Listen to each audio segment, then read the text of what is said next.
vocês algo que Deus colocou no meu coração. Eu vou compartilhar com vocês uma meditação que é minha e Deus falou muito comigo e eu acredito que vai se estender a todos, né? Essa meditação, ela está em vários livros do Antigo Testamento, fala um pouco de atualidade, do que a gente está vivendo. Lembra que eu falei que eu queria trazer um pouco também sobre a guerra e tal? Então, ó, tá lá em Jeremias, no capítulo 23, pra gente começar, tá? Isso aqui são palavras proféticas do profeta Jeremias, Antigo Testamento. E ele falou a respeito de coisas que iriam acontecer agora, no nosso tempo. Então, por isso que vale a reflexão aqui, tá? Ele diz assim: ai dos pastores que destroem e dispersam as ovelhas do meu pasto, diz o Senhor. Portanto, assim diz o Senhor, o Deus de Israel, contra os pastores que apacentam o meu povo. Vós dispersastes as minhas ovelhas e as afugentastes, e delas não cuidastes. Mas eu cuidarei em vos castigar a maldade das vossas ações, diz o Senhor. Eu mesmo recolherei o restante das minhas ovelhas, de todas as terras para onde as tiver afugentado, e as farei voltar aos seus apriscos. Serão fecundas e se multiplicarão. Levantarei sobre elas pastores que as apacentem, e elas jamais temerão e nem se espantarão. Nenhuma delas faltará, diz o Senhor. Então, num primeiro momento, ele traz uma palavra, o próprio Deus está falando contra a atitude dos pastores, dos líderes. E ele sempre compara o seu povo com um rebanho de ovelhas na terra, né? E ovelhas, aí eu aprendo algumas coisas aqui, né? Se a gente for meditar junto. Ovelhas, elas são para viverem em rebanho. Elas não são animais que vivem bem dispersos e nem sozinhos e nem afugentados por aí. Por quê? Porque elas vão ficar em perigo. Então, por isso que ele está trazendo uma palavra contra os pastores. Os pastores que não estão cuidando da ovelha, das ovelhas de Deus. E aí a gente reflete em outra coisa. Todas essas pessoas que são comparadas a ovelhas são do Senhor, não são nossas.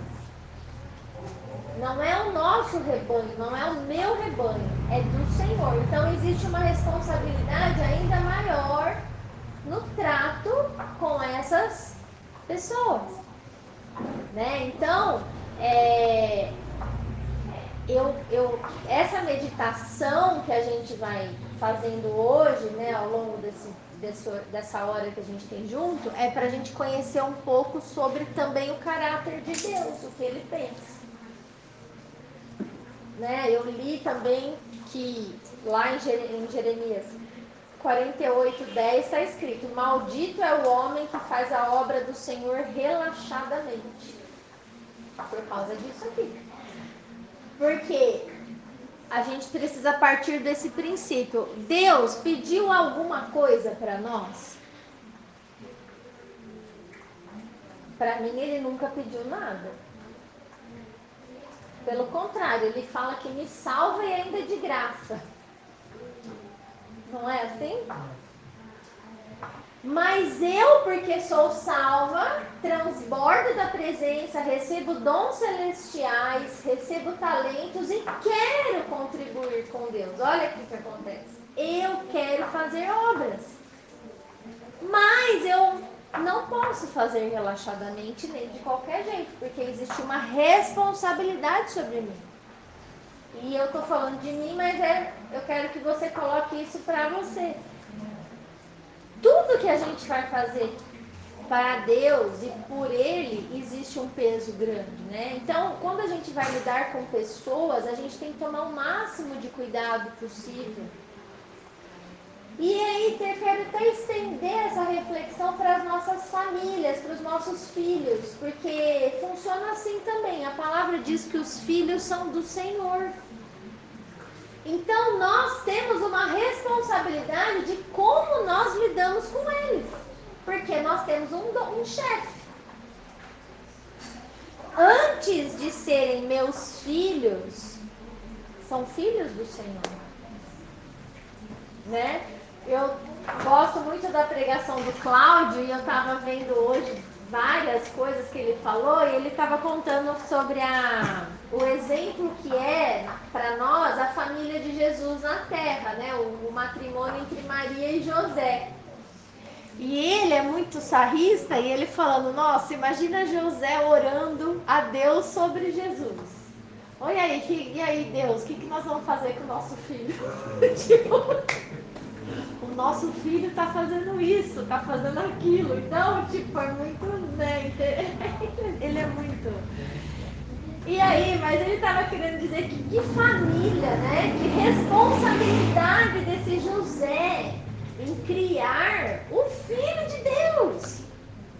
Jesus na terra, né? O que ele.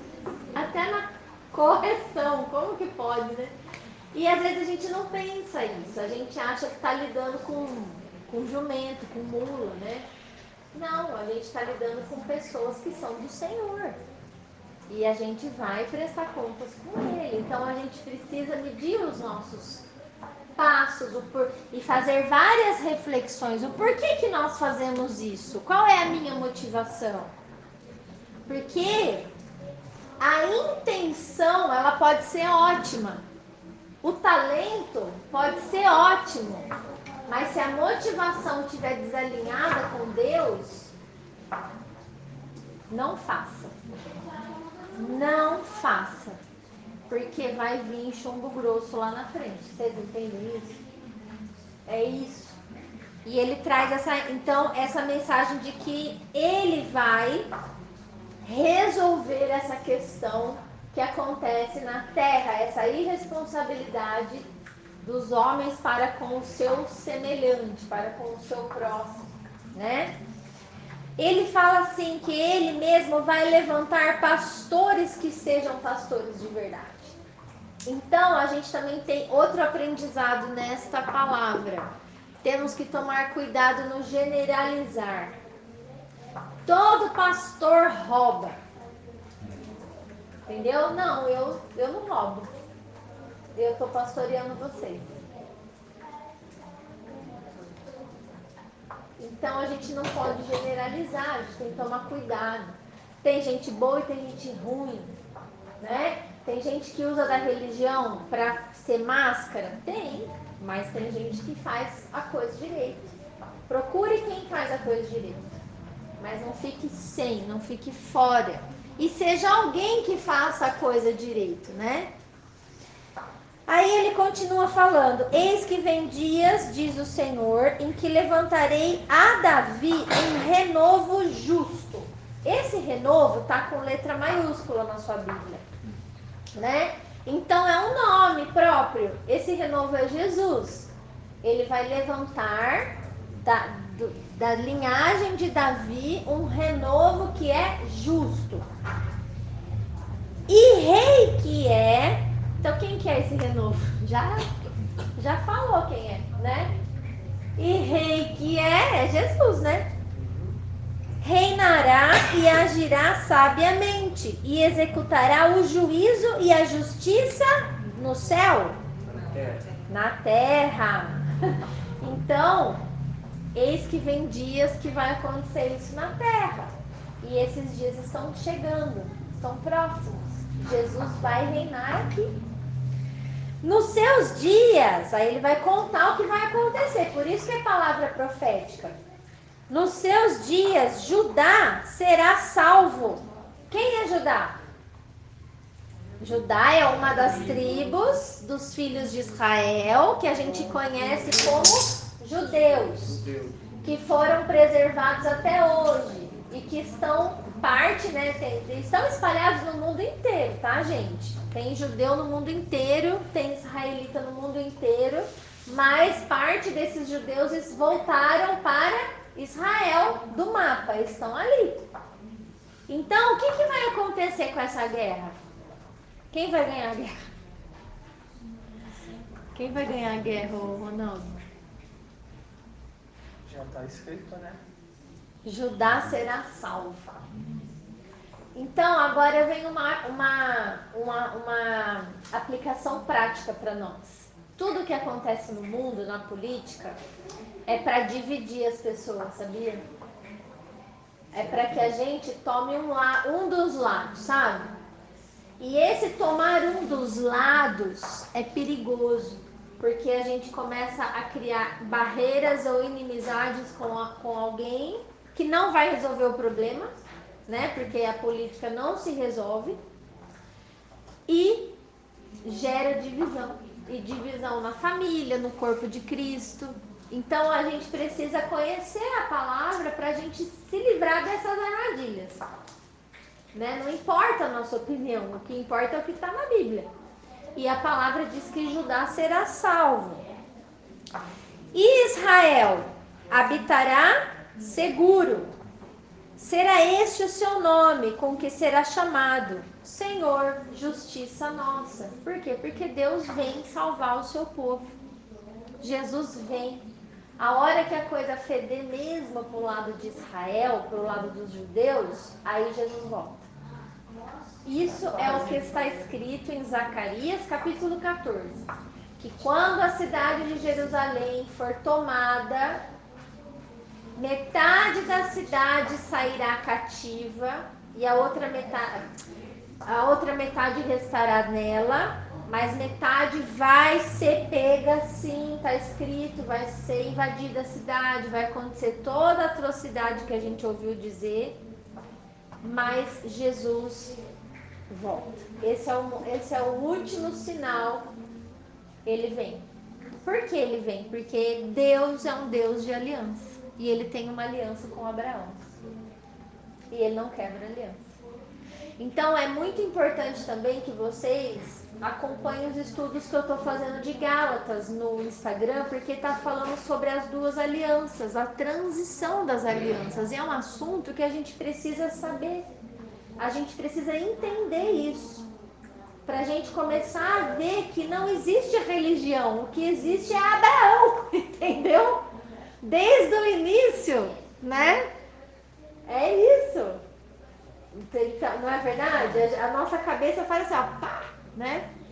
Então, peguem a série de Gálatas para vocês entenderem essas alianças aí.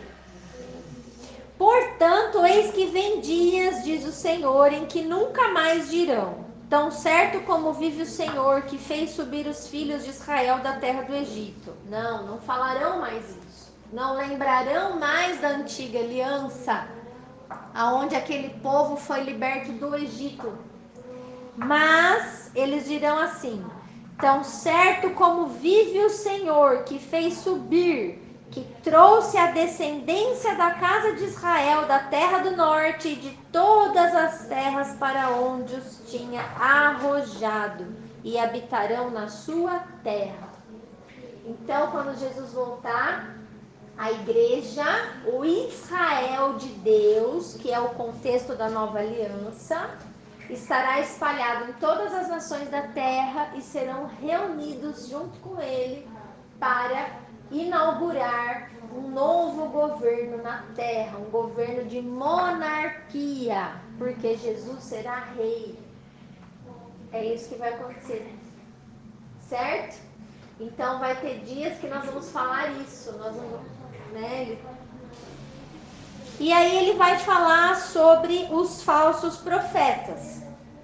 Acerca dos profetas agora. O que é ser profeta? Vamos entender isso. O que é ser profeta? Porque a gente pensa que profeta é aquele barbudo, velho, né? Lá da montanha, lá do monge, né?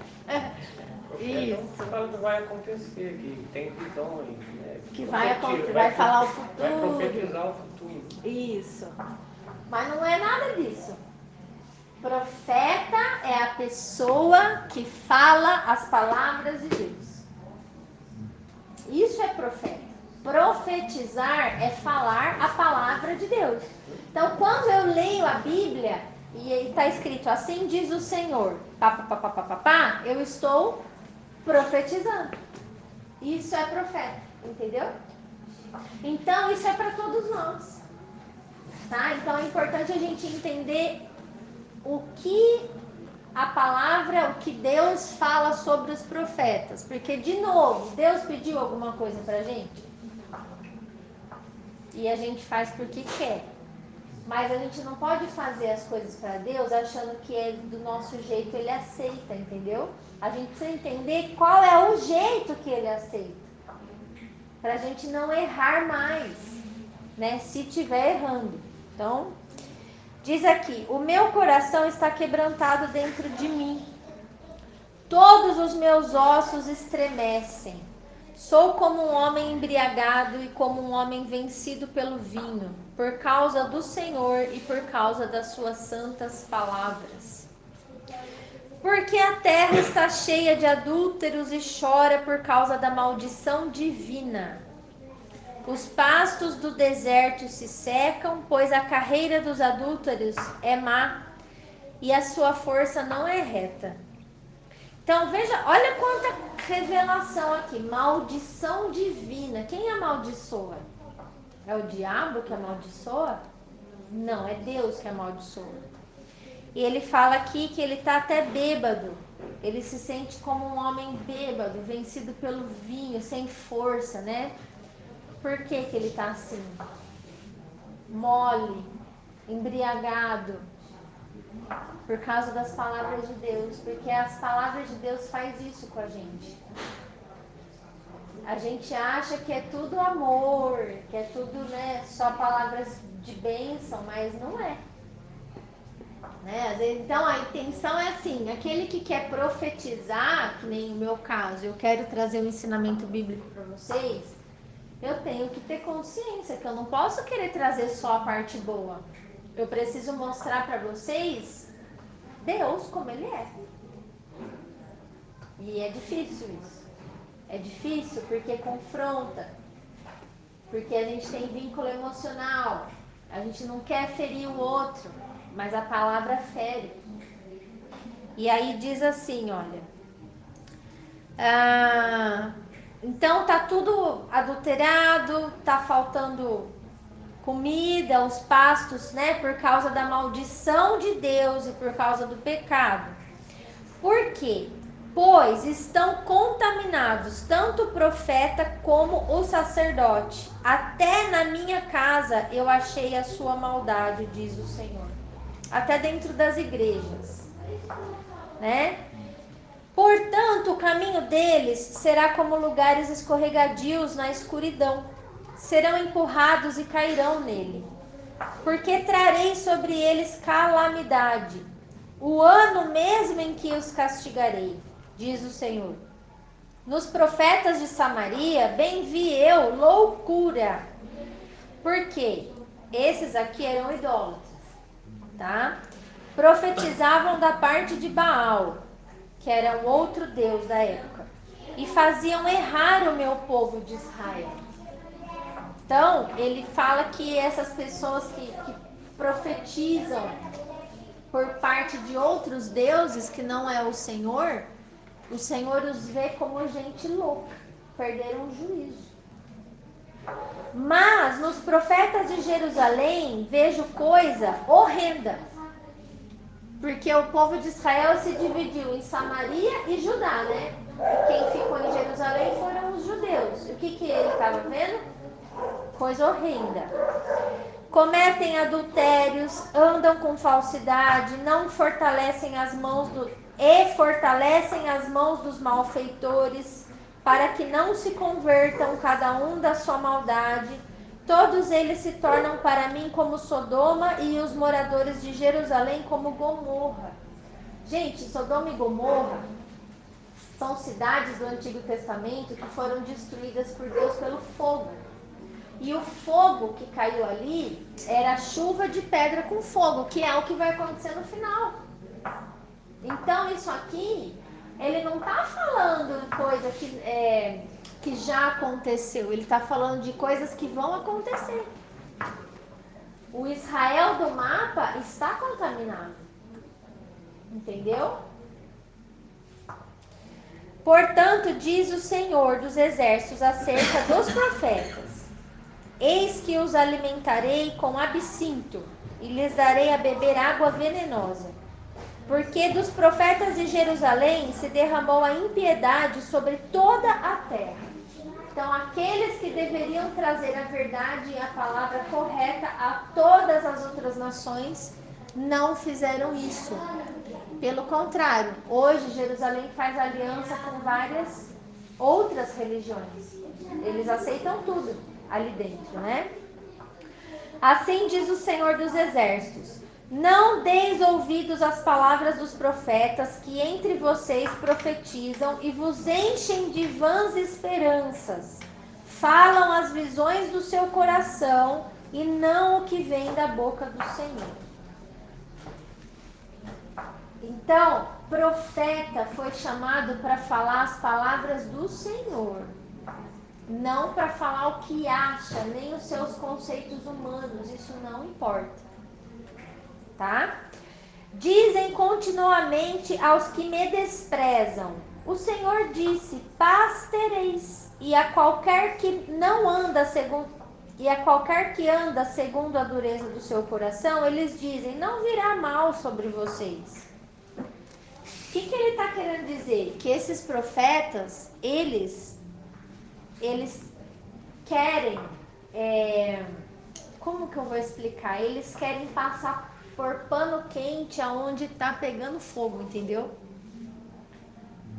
São pessoas que se tornam cúmplices dos pecados dos outros.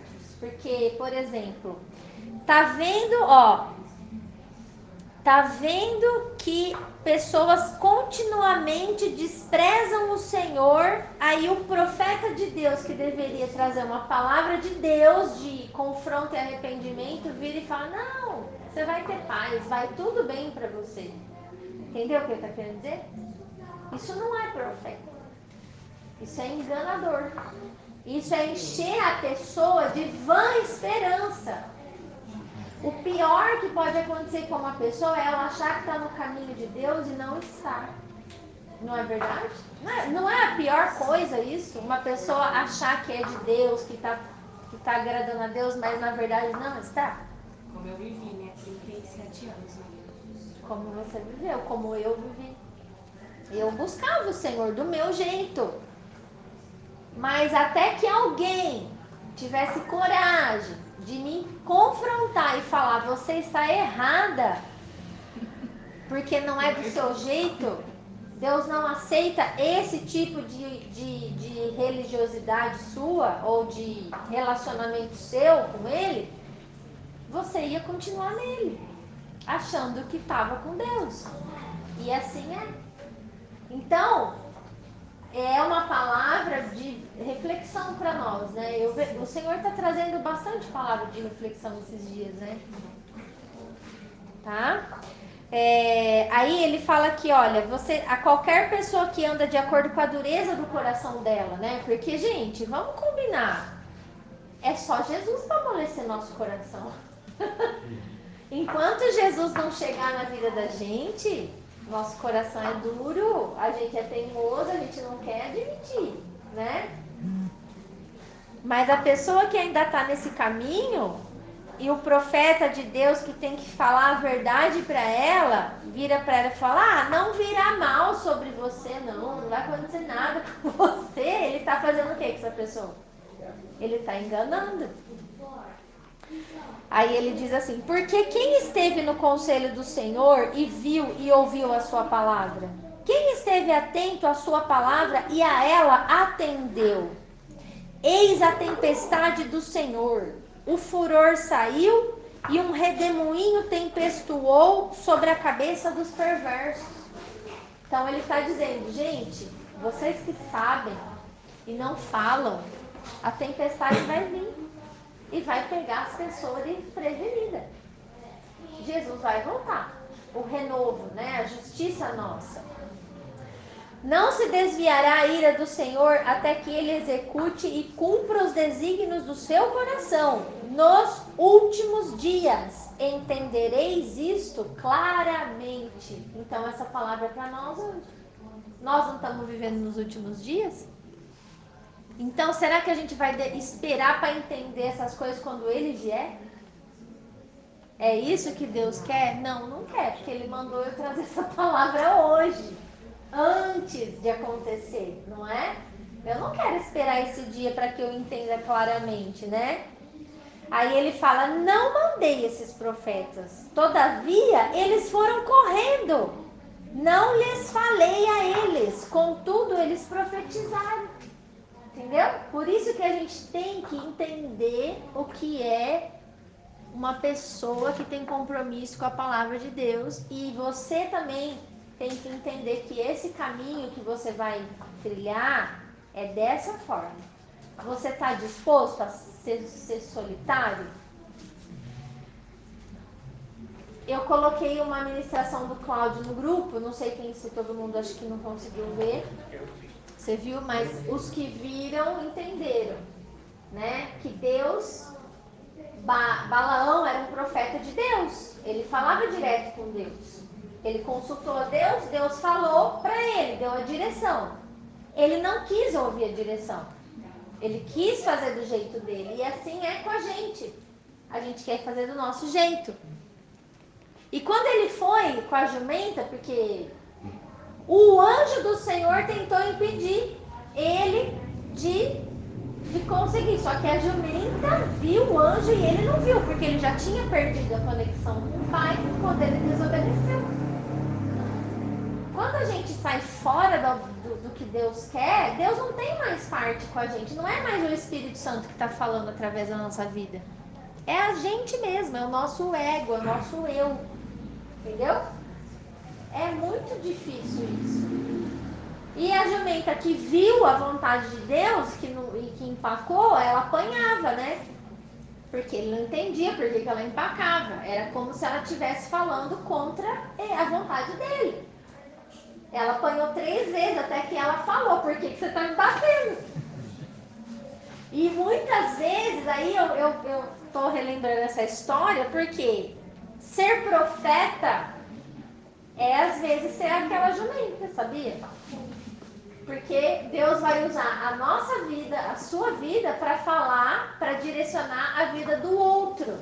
Mas às vezes o outro não é bonzinho, ele te bate, entendeu? A jumenta apanhando do jumento, né? É isso, é isso. A jumenta apanha do jumento, entendeu? Exatamente. Então, você tem que estar disposto.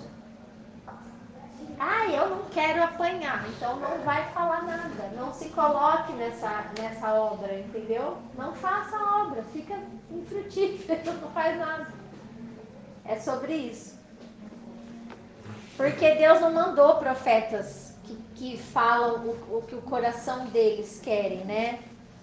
Mas se tivessem estado no meu conselho, então teriam feito ouvir as minhas palavras ao meu povo, e o teriam feito voltar do seu mau caminho e da maldade das suas ações. Aqui está o cerne, o motivo e todo o contexto do que é fazer algo para Deus. A nossa única e exclusiva motivação tem que ser essa: fazer o povo que está num caminho errado voltar ao caminho correto. E aí a gente tem que estar disposto a pagar o preço do cajado na cabeça, entendeu? Você vai levar. Todos levam.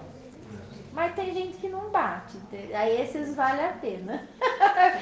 Aí, lá em Tiago, só para fazer uma comparação com esse texto, vamos trazer um Novo Testamento, né?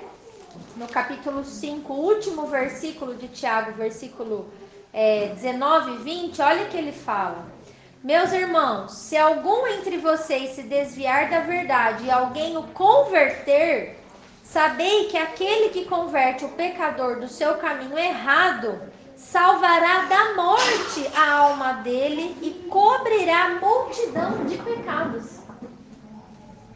Então, essa é a motivação. A gente não pode ter medo. Porque se der errado, nós vamos levar uma na cabeça, certo? Beleza. Já estamos sabendo disso. Mas e se der certo? A pessoa vai ser salva da morte. Olha que maravilha que é isso aqui. Entendeu? Então a gente não tem que ter medo de cara feia. A gente tem que ter medo de Deus. Porque Deus está vendo o que a gente está falando para os outros. Entendeu? Aí tá. Então, versículo 22 lá de Jeremias. Mas se tivessem estado no meu conselho, então teriam feito ouvir as minhas palavras ao meu povo e o teriam feito voltar do seu mau caminho e da maldade das suas ações. Acaso sou Deus apenas de perto, diz o Senhor, e não também de longe? Ele está falando, será que eu não estou vendo? Né? Acaso ocultar-se-ia alguém em esconderijos de modo que eu não o veja? Diz o Senhor. Porventura não encho eu os céus e a terra? Diz o Senhor. Tem ouvido os que dizem aqueles profetas, o que dizem aqueles profetas, proclamando mentiras em meu nome, dizendo, sonhei, sonhei. Olha só. Até quando acontecerá isso no coração dos profetas que proclamam mentiras, que proclamam só o engano do próprio coração, os quais cuidam em fazer que o meu povo se esqueça do meu nome, pelos seus sonhos que cada um conta ao seu companheiro, assim como seus pais se esqueceram do meu nome por causa de Baal. O profeta que tem sonho, conte-o como apenas um sonho. Mas aquele em quem está a minha palavra, fale a minha palavra com verdade. Quem tem a palha com o trigo, diz o Senhor. Então o que ele está falando? Que tem a palha com o trigo. A gente precisa se diferenciar. Agora, é claro que existem formas e formas estratégicas de você falar as coisas para as pessoas. E isso daí a gente conta com a presença do Espírito Santo que nos ajuda e nos capacita, porque a gente não tem direito de ofender as pessoas, de culpar elas, de jogar um balde na cabeça delas, não é isso. Mas a gente precisa de arrumar um jeito de ser honesto, é isso. Com amor. E também de não desistir de ninguém. Quando eu estava meditando essa palavra, eu pensei muito nisso. Gente, Deus não desistiu de mim.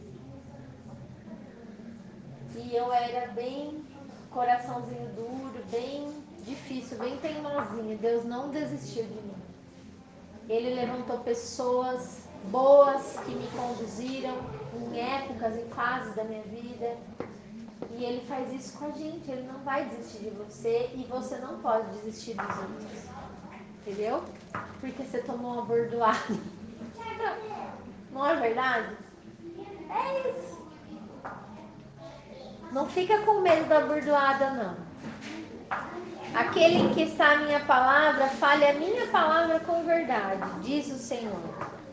Não é a minha palavra fogo, diz o Senhor, e martelo que esmiuça a penha? Portanto, eis que sou contra esses profetas, diz o Senhor, que furtam as minhas palavras, cada um ao seu companheiro, que deixam de falar a verdade, né? Eis que eu sou contra os que profetizam sonhos mentirosos, que contam com as suas mentiras e leviandades, fazem errar o meu povo, pois eu não os enviei, nem lhes dei ordem, e também proveito nenhum trouxeram a este povo, diz o Senhor. Certo? Agora, nós vamos abrir em Ezequiel 33. É um livrinho depois desse. É outro profeta. Versículo 6. Ezequiel 33, versículo 6. Hã? Um livrinho? Dois livrinhos depois.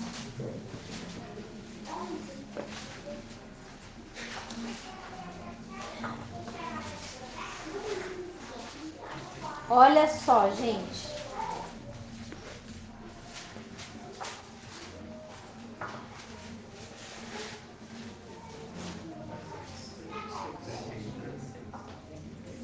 Clean play place.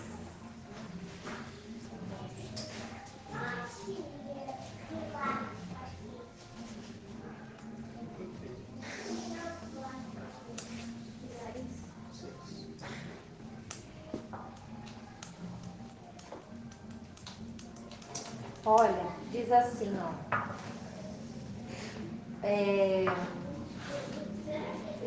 Mas se o atalaia vir que vem a espada e não tocar a trombeta, não, só toca a trombeta quem avisa. A trombeta é instrumento de aviso. E não Qual for que é, avisado o povo, Era 33? Ezequiel 33:6. Ah, tá. 6. Achou? Você esqueceu do 6. Então vamos lá. Mas se o atalaia vir que vem a espada e não tocar a trombeta e não for avisado o povo, se a espada vier e abater uma vida dentre eles, este foi abatido na sua iniquidade, no seu pecado, mas o seu sangue demandarei do atalaia. O atalaia é aquele que avisa, aquele que fala a palavra. Hã? O vigia, o sentinela, o guarda. É aquele que vê vir o perigo. Não, entendi. Quem é o atalaia? Ele falou aqui que o atalaia, ele falou, é a fazenda, né? É engraçado que, olha, eu quero que vocês parem para pensar. A gente aqui do grupo, a gente sabe tudo o que vai acontecer. A gente está vendo as coisas em Israel. A gente sabe que Jesus vai voltar para juízo, para executar juízo na terra.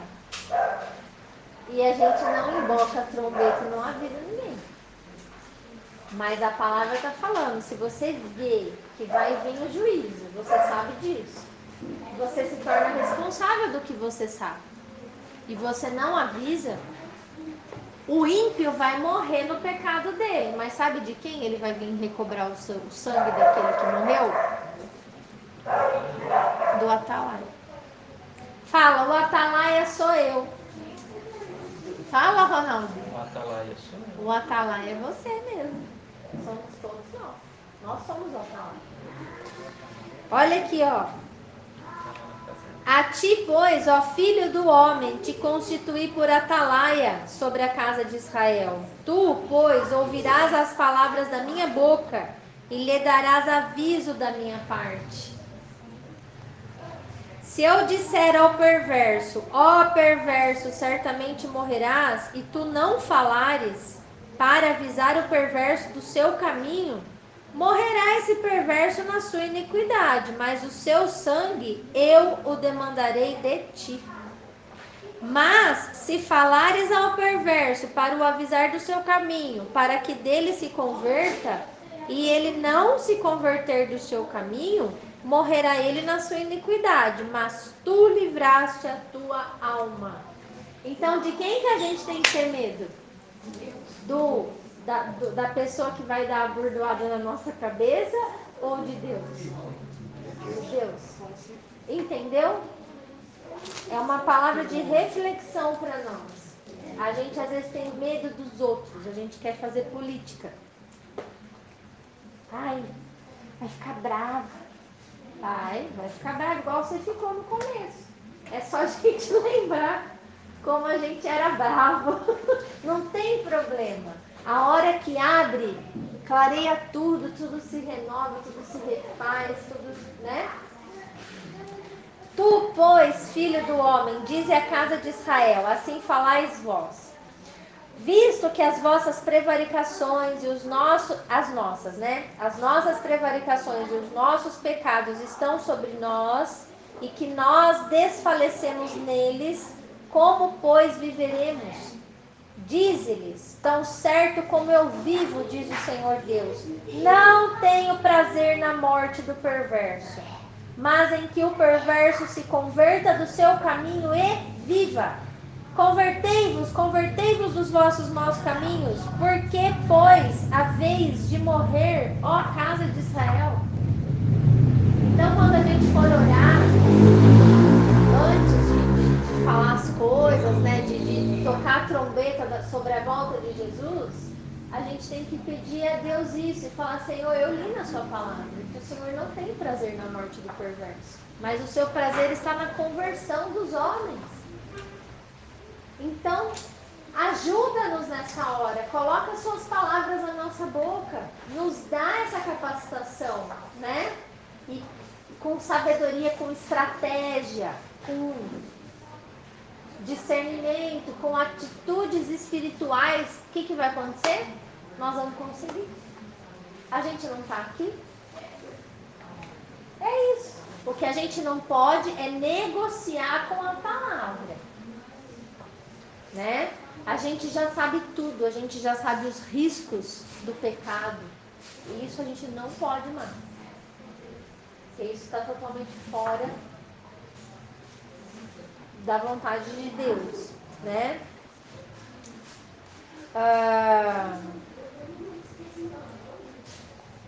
Certo? Sobre esse assunto, alguém quer comentar alguma coisa?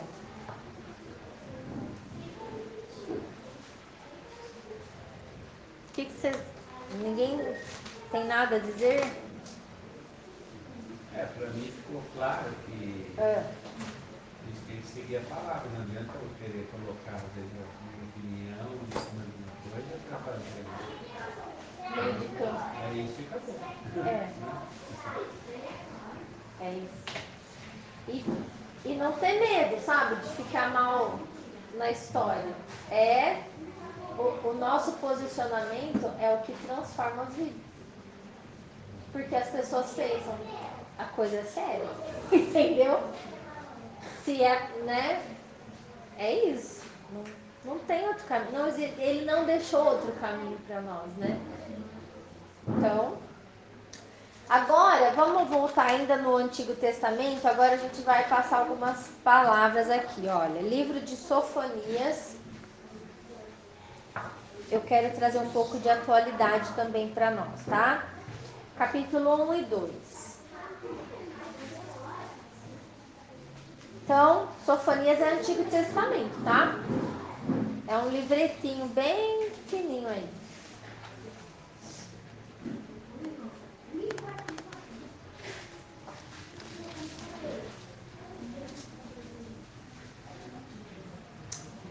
Três capítulos, se eu não me engano. Né? Esse livro fala de hoje, da volta de Jesus. Então, tudo que é falado aqui, as nações, os nomes, é tudo contemporâneo. Tá?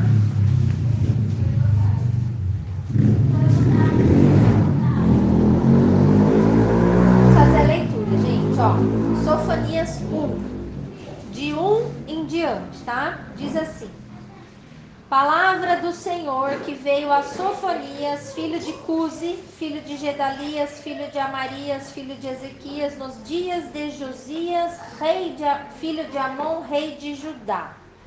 Isso aqui foi na época dos reis de Judá. Foi muito, assim, é muito antigo, muito antes de Jesus nascer na terra, tá?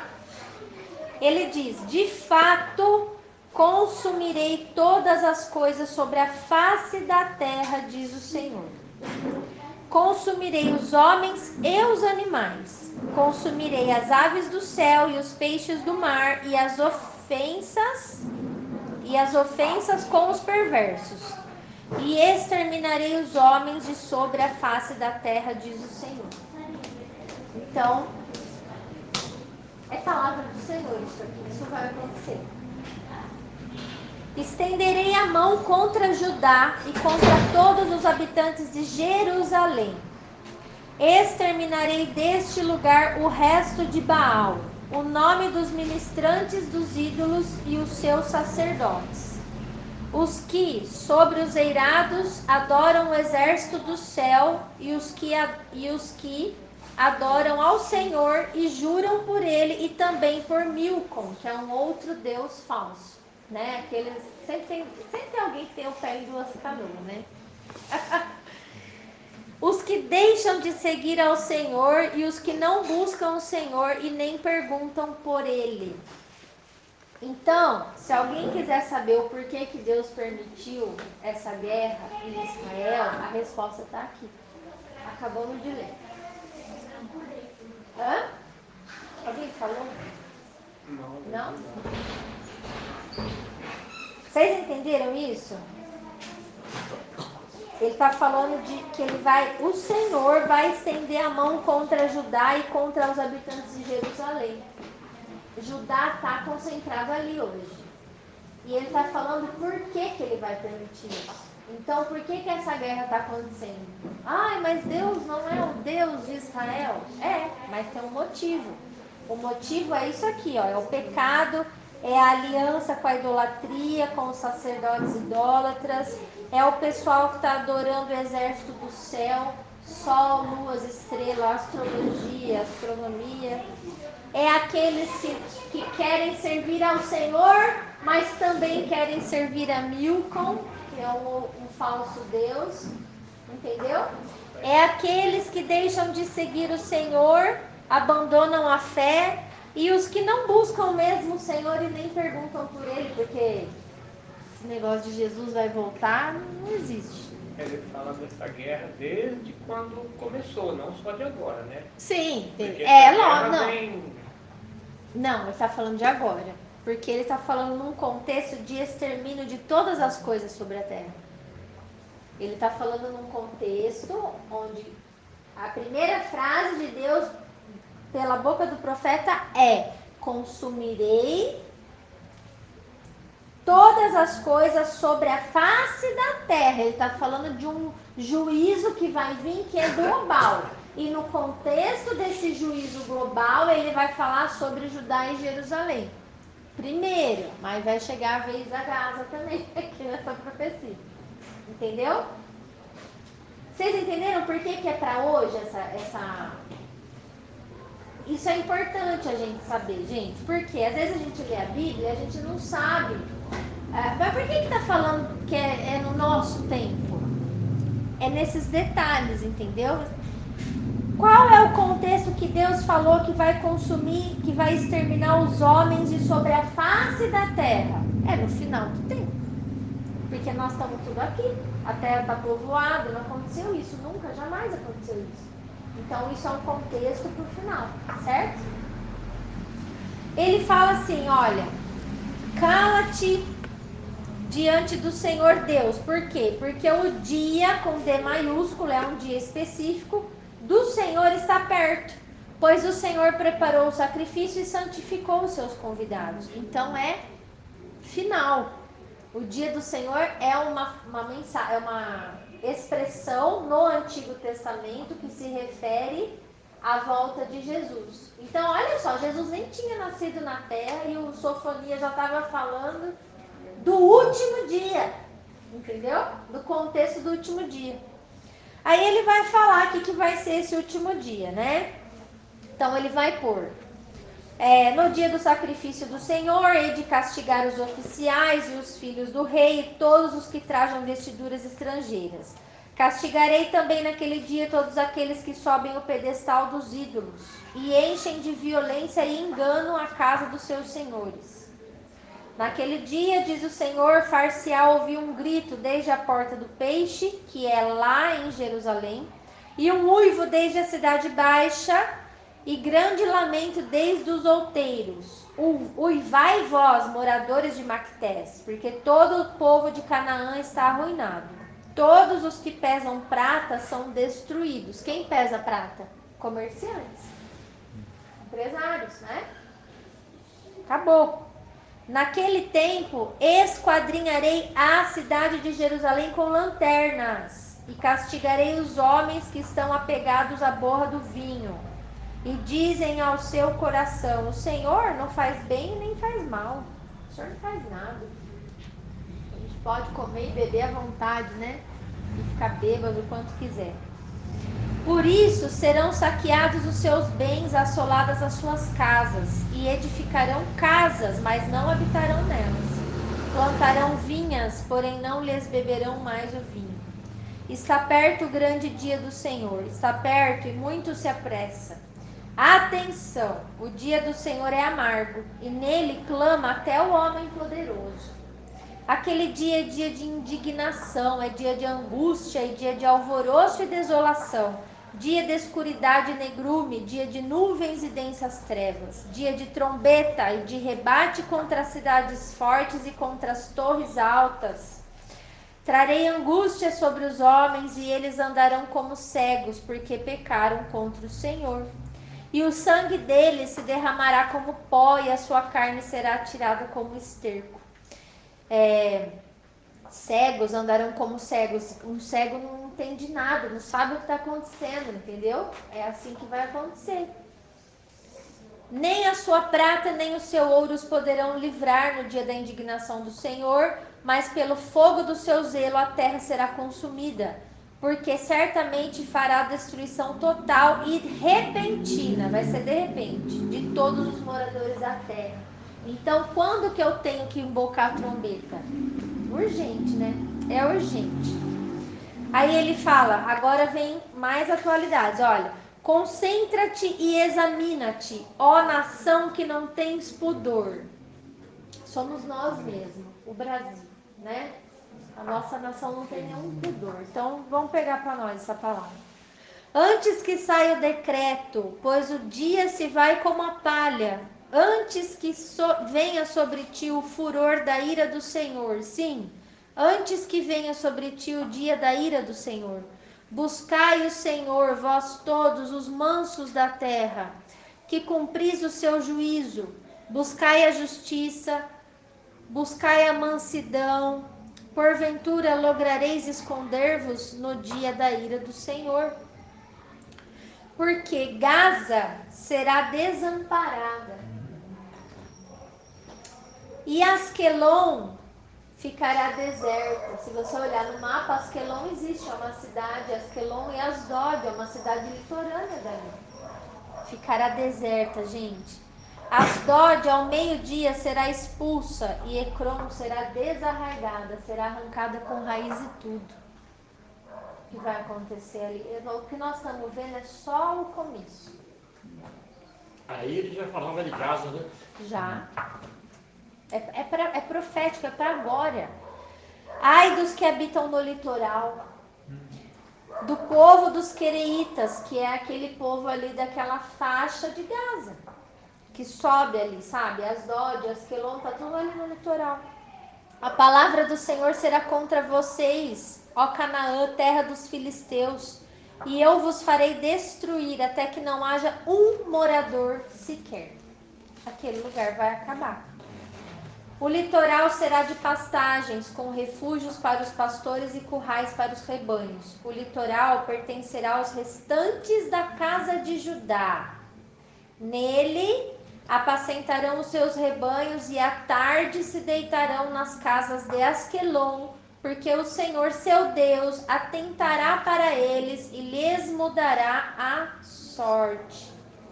Esses restantes de Judá são os sobreviventes quando Jesus voltar. Entendeu? É no reino agora. Certo? Ouvi o escárnio de Moabe e os injuriosos e as injuriosas palavras dos filhos de Amon, com que escarneceram do meu povo e se gabaram contra o seu território. Esse povo, ó, Moabe, Amon, tudo isso aí é tudo aqueles nações em volta, tá? Tem outros nomes hoje, lógico, tá? Portanto, tão certo como eu vivo, diz o Senhor dos Exércitos, o Deus de Israel, Moabe será como Sodoma, e os filhos de Amon como Gomorra, campo de urtigas, poços de sal e assolação perpétua. O restante do meu povo os saqueará, e os sobreviventes, de novo, os sobreviventes da minha nação, que é Israel, os possuirão. Isto lhes sobrevirá por causa da sua soberba, porque escarneceram e se gabaram contra o povo do Senhor dos Exércitos. O Senhor será terrível contra eles, porque aniquilará todos os deuses da terra, todas as ilhas das nações, cada uma do seu lugar, o adorarão. Tá vendo como é para hoje? Porque ele já vai ter voltado. Então todos os lugares, as ilhas, da onde estão, vai adorar o rei de toda a terra. E esses lugares são citados aqui. Também vocês, ó etíopes, sereis mortos pela espada do Senhor. Sabe como chama essa guerra? Sabe qual foi o nome que Israel deu para essa operação de guerra que está acontecendo hoje? Espada do Senhor. Você sabia, Carlinhos? Você leu? Eles deram esse nome para essa operação. E é impressionante, não é? Espada do Senhor. Então, mas fala, Amanda, a palavra que ainda antes que aconteça tudo isso, será levantado o terceiro templo? Não, não fala. Não fala. Não. Abra comigo em Zacarias 6. Ó, Zacarias 6. Lembra do renovo? A gente viu lá em Jeremias. Nós vimos em Jeremias 23 que de Davi iria sair um renovo. O justo, que é rei. Não foi isso que a gente leu? Agora em Zacarias, olha o que a gente vai ler. No 6, versículo 12 em diante. 12. 6, 12. Isso, 6, 12. E diz-lhe, assim diz o Senhor dos Exércitos, eis aqui o homem cujo nome é Renovo. Olha ele de novo aí. Ele brotará do seu lugar e edificará o templo do Senhor. Ele mesmo, Cássia, edificará o templo do Senhor e será revestido de glória. Então, peraí. Ele brotará do seu lugar. Ele está onde? No céu. Ele vai brotar. Entendeu? Ele vai aparecer do céu. Certo? E ele vai edificar o templo. Esse renovo é quem edifica o templo. E ele, nesse contexto, ele vai edificar o templo do Senhor e ele vai ser revestido de glória. Ele vai ser vestido novamente com a glória que ele tinha. Ele já foi revestido, ele está revestido. Ele era Deus, se fez homem, ressuscitou e quando sobe para os céus, ele é revestido de glória de novo. Entenderam? Jesus não é um homem que está no céu só. A visão que João teve dele no Apocalipse foi de um Deus glorioso. Ele é revestido de poder e autoridade. Ele diz, toda a autoridade me foi dada no céu e na terra agora. Esse é o renovo que vai brotar do seu lugar. Então, quem que vai edificar o terceiro templo? Jesus. Está escrito isso. Então, não tem como ser antes. Ele tem que voltar primeiro para reedificar o terceiro templo. Eu só não um lugar que falou o terceiro templo.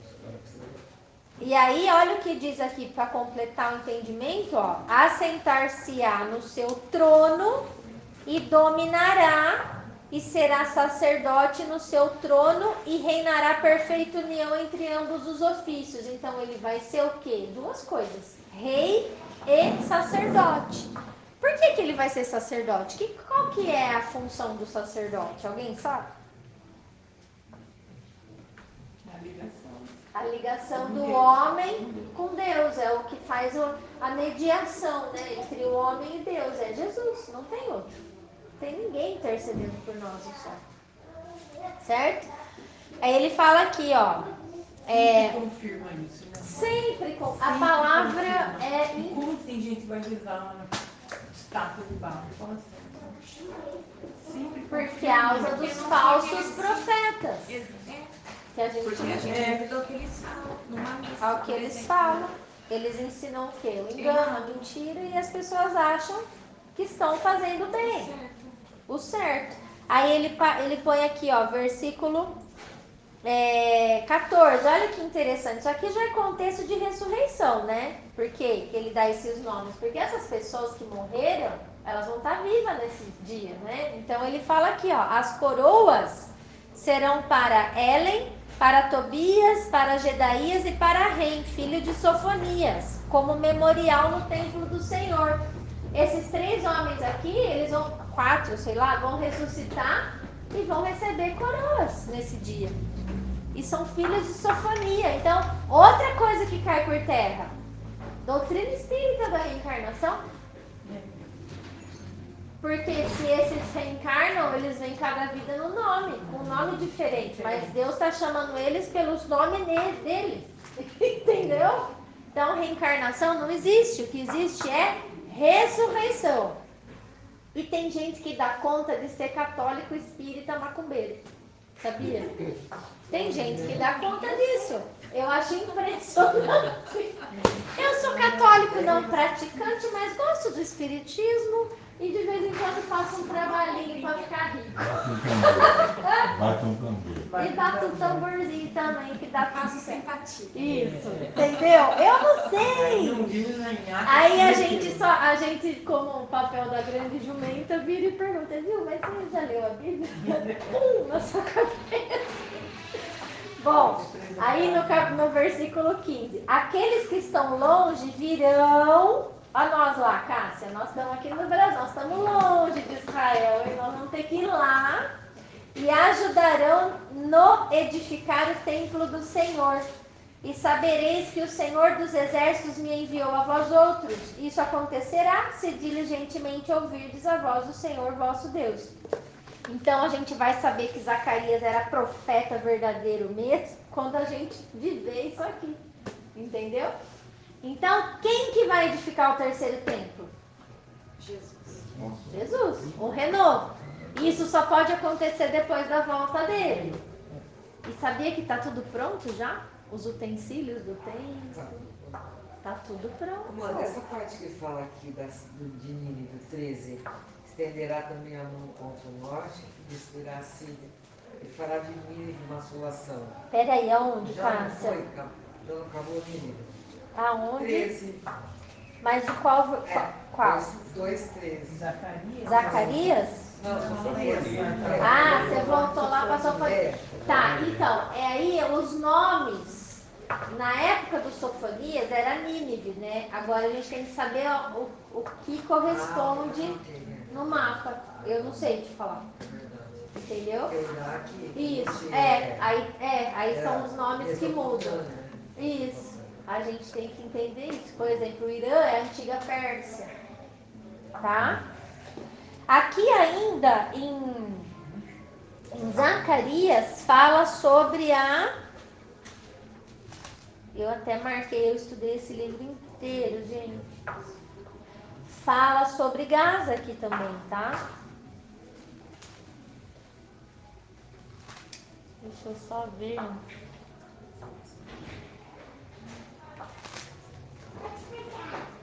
Eu marquei outros textos, mas ele fala sobre... Aqui, 9, Zacarias 9. Olha o que diz aqui. Versículo 5. Vamos do 1 para contextualizar. Olha, o castigo de diversos povos, né? A sentença pronunciada pelo Senhor é contra a terra de Adraque e repousa sobre Damasco, porque o Senhor põe os olhos sobre os homens e sobre todas as tribos de Israel. Aí o versículo 5, ó. Asquelon o verá e temerá. Também Gaza, e terá grande dor. Igualmente Ecrom, porque a sua esperança está iludida. O rei de Gaza perecerá e Asquelon não será habitada. Povo bastardo habitará em Asdod e exterminarei a soberba dos filisteus. Porque aquela região é dos filisteus, dos antigos filisteus inimigos de Israel, tá? Da boca destes tirarei o sangue dos sacrifícios idólatras, e dentre os seus dentes tais abominações. Então ficarão eles como um restante para o nosso Deus, e serão como os chefes em Judá e Ecrom como Jebuseu. Acampar-me-ei ao redor da minha casa para defendê-la contra as forças militantes, para que ninguém passe nem volte, que não passe mais sobre eles o opressor, porque agora vejo isso com os meus olhos. Aí ele continua falando que o rei vem de Sião. Alegra-te muito, ó filha de Sião, exulta, ó filha de Jerusalém, eis aí, te vem o teu rei, justo e salvador, humilde, montado em jumento, num jumentinho, cria de jumenta. Ainda bem que Jesus gosta dos jumentos, né? Aí aqui, essa profecia, ele cumpriu quando ele entrou em Jerusalém ali, montado no jumentinho. Agora vem a segunda volta, ó. No versículo seguinte já é a segunda vinda. Destruirei os carros de Efraim e os cavalos de Jerusalém, e o arco de guerra será destruído. Ele anunciará paz às nações, e o seu domínio se estenderá de mar a mar, e desde o Eufrates até as extremidades da terra. Ele vai ser rei sobre toda a terra. Quanto a ti, Sião, por causa do sangue da tua aliança, tirei os teus cativos da cova em que não havia água. Da cova, ó a ressurreição aqui. Voltai à fortaleza, ó presos de esperança. Também hoje vos anuncio que tudo vos será restituído em dobro. Porque para mim curvei Judá como um arco, e os enchi de Efraim. Efraim é as flechas, né? Suscitarei a teus filhos, ó Sião, contra os teus filhos, ó Grécia. Os filisteus são de origem grega, que estão na faixa de Gaza, ó. E te porei, ó Sião, como a espada de um valente. Ó a espada de novo, a espada do Senhor. O Senhor será visto sobre os filhos de Sião, e as suas flechas sairão como relâmpagos. E o Senhor fará soar a trombeta e irá com os redemoinhos do sul. O Senhor dos exércitos os protegerá, eles devorarão os fundibulários, que são homens armados de funda, né? E os pisarão. Também beberão deles o sangue como vinho, encher-se-ão como bacias do sacrifício e ficarão ensopados como os cantos do altar. O Senhor, seu Deus, naquele dia os salvará, como ao rebanho do seu povo, porque eles são pedras de uma coroa e resplandecem na terra dele. A terra de Israel é do Senhor, Jerusalém é do Senhor. Pois quão grande é a sua bondade, quão grande é a sua formosura, o cereal fará florescer os jovens e o vinho às donzelas. Então, olha aqui quantas promessas tem de livramento para o povo, tudo por causa de uma aliança. E aí ele vai citando todos esses povos ali. Então a gente já sabe qual vai ser o final disso. E agora que nós estamos no começo, é tempo da gente ser profetas onde a gente está. Deus colocou essa palavra no meu coração. Eu quero encorajar vocês, eu quero estimular vocês a isso. Sabe? A não terem medo, não terem vergonha de falar de Jesus, de falar, isso é a realidade, é a realidade. O mundo está fora da realidade. Vocês percebem que o mundo espiritual, ele é real, ele existe e independe do que a gente... A gente não está contra as pessoas, a pessoa que dá uma bordoada na gente. A gente tem que entender a voz que está falando naquela pessoa. O porquê que aquela pessoa está agindo daquele jeito. E acreditar na transformação que só Deus pode fazer. A gente não convence. Mas o Espírito Santo convence. O Espírito Santo vai falando, né? Mas ele também não aparece como um fantasma, ele vai usar a gente, cara. Então a responsabilidade é nossa, a gente precisa se consagrar sim todos os dias. Não tem mais essa. Não dá para negociar, não dá para não estar pronto. E aí para terminar essa palavra, a nossa consagração, né, pegando o gancho da Cássia, a nossa consagração ela tem que ser por inteiro. Achou? Qual que é? Romanos 6,13, mas está com outra tradução. Ela fala Pode ler. consagrai-vos, e aqui fala outra coisa. Pode Nem ler. ofereçais cada um os membros do seu corpo ao pecado, como instrumento de iniquidade, mas oferecei-vos a Deus, como os ressurretos dentre os mortos, e os vossos membros a Deus como instrumento de justiça. É isso.